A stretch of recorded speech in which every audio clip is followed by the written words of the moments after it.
औज़ुबिल्लाहिमिनश्शैतानिर्रजीम बिस्मिल्लाहिर्रहमानिर्रहीम। स्टूडेंट्स, आज हम पढ़ेंगे वेपर प्रेशर।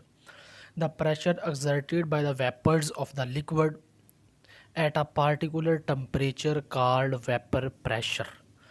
बखारात जो बनते हैं वो जो प्रेशर क्रिएट करते हैं उस प्रेशर को वेपर प्रेशर कहा जाता है। पहले हम इसकी डिफाइन लिखें। The pressure exerted by vapors of the liquid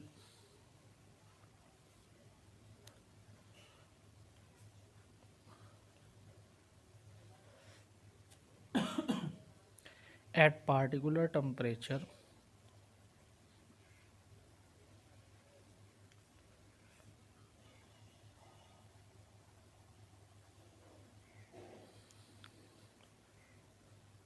called vapor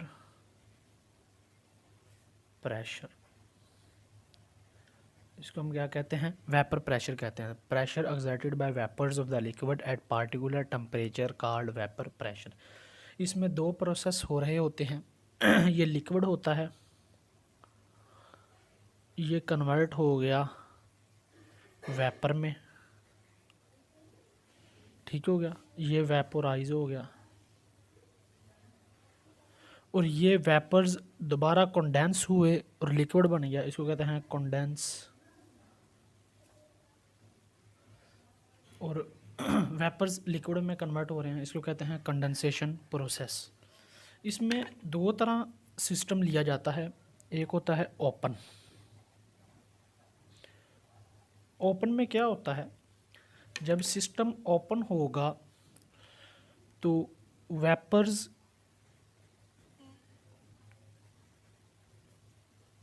create and mix up with air. Vapours पैदा होंगे, ऊपर उठेंगे और बाहर हवा के साथ, एटमॉस्फेयर के साथ मिल जाएंगे। ये होगा ओपन में। और अगर क्लोज हो, अगर हमारे पास क्लोज सिस्टम हो तो फिर क्या होगा? क्लोज सिस्टम में vapour create and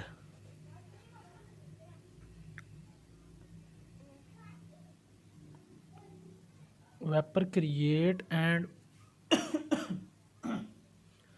vapours create हो जाते हैं and go on the surface of liquid.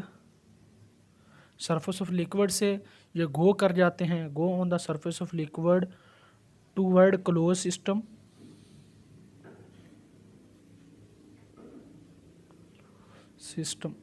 और वहाँ जाके क्या हो जाते हैं? स्टार्ट टूगेदर, इकट्ठे होना शुरू हो जाते हैं।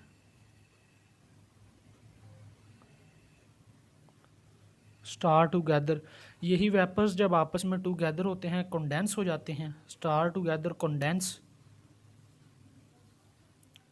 कंडेंस होना शुरू हो जाते हैं, और यही कंडेंस होकर क्या करते हैं? Create liquid. और यही लिक्विड वापस डाउनवर्ड हो जाता है,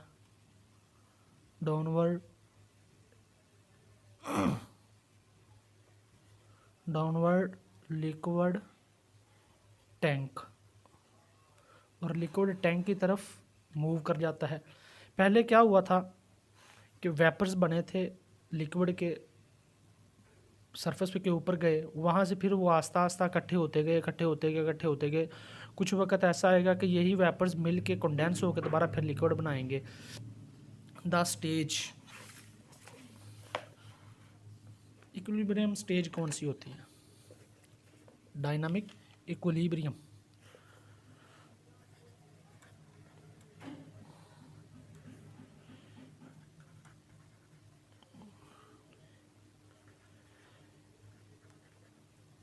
वेपराइजेशन और कंडेंसेशन जब इक्वल हो जाए तो एट स्टेट को हम क्या कहते हैं? Dynamic equilibrium. स्टेज को क्या कहते हैं? डायनामिक इक्विलिब्रियम, जिसमें वेपर्स बनने का अमल और कंडेंस होने का अमल इक्वल हो जाए at particular temperature. At state in which rate of vaporization become equal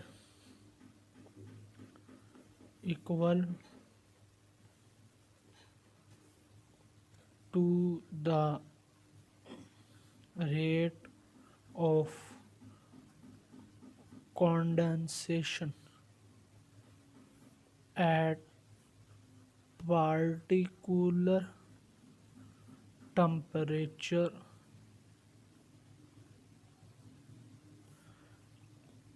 called dynamic equilibrium।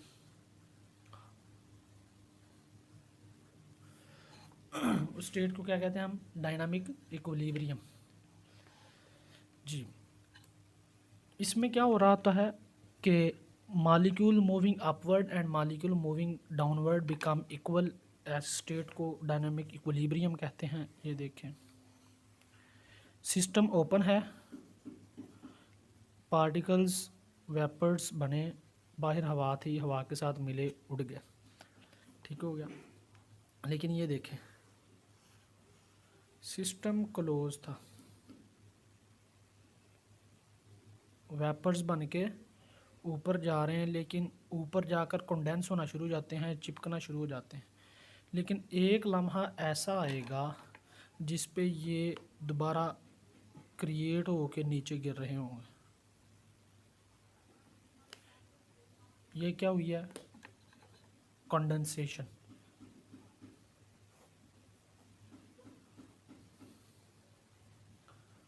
और ऐसी स्टेट जिसमें ये बन के ऊपर जाने वाले और ऊपर से नीचे आने वाले इक्वल स्टेट में आ जाएं, उस स्टेट को डायनामिक इक्विलिब्रियम कहते हैं।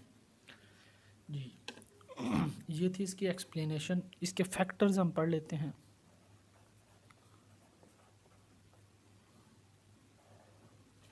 फैक्टर्स में पहला जो फैक्टर है वो नेचर ऑफ लिक्विड। लिक्विड की नेचर कैसी होनी चाहिए जो हम इस्तेमाल कर रहे हैं।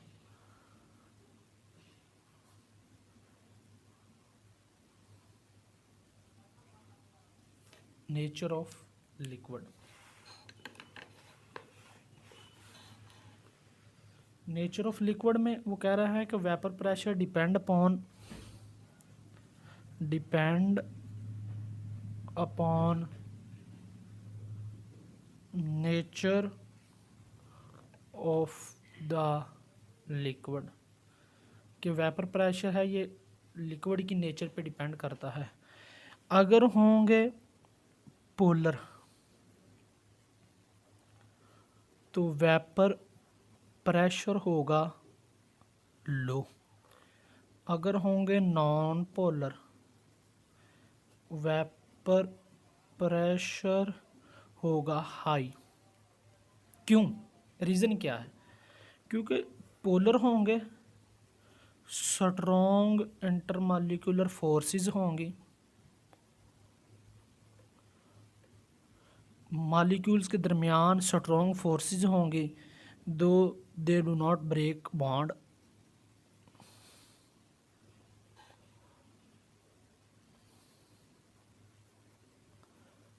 बॉन्ड नहीं टूटेगा, जिसकी वजह से लो वेपर और वेपर कम बनेंगे।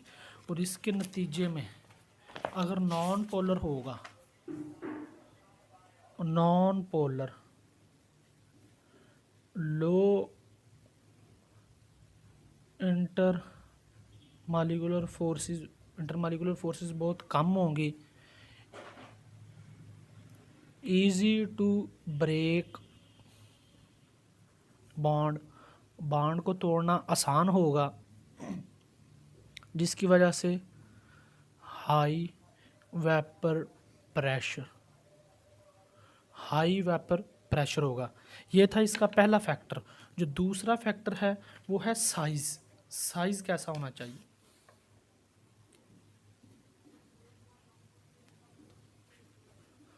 Size of molecules,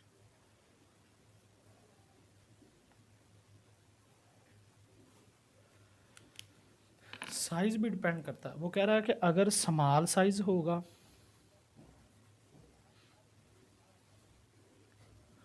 high vapour pressure,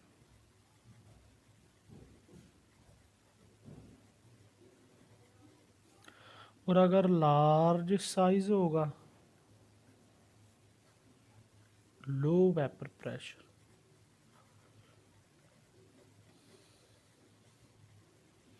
example में वो कहता है कि हेक्सेन,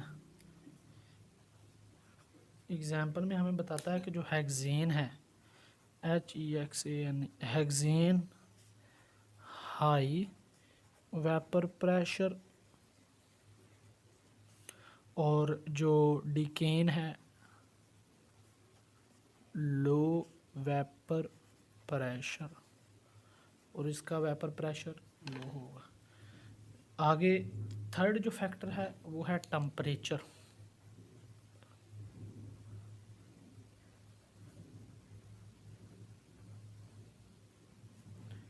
टेम्परेचर क्या है?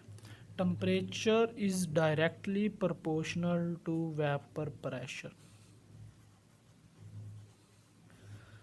टेम्परेचर हाई होगा, उसके नतीजे में वेपर प्रेशर भी हाई होगा,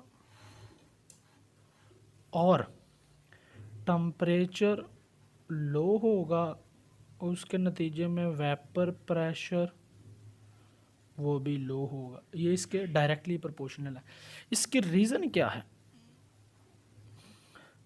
टेम्परेचर हाई होगा, give energy to break bond, ये बॉन्ड को तोड़ने के लिए एनर्जी देगा।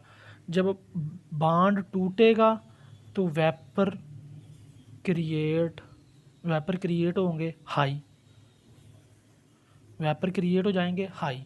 जब हाई होंगे, देखिए टेम्परेचर हाई हुआ था तो वेपर हाई हो गए, वेपर क्रिएट हाई होंगे तो इनका प्रेशर क्या होगा? वो भी हाई हो जाएगा।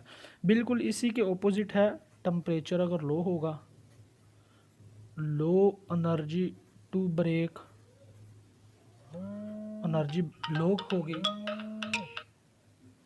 एनर्जी लो होगी तो जिसके नतीजे में वेपर क्रिएट भी लो होंगे।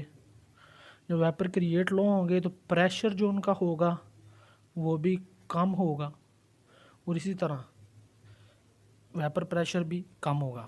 जी, इसका था थर्ड फैक्टर।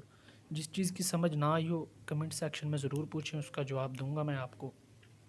तब तक नेक्स्ट लेक्चर का इंतज़ार कीजिएगा। अल्लाह हाफिज़।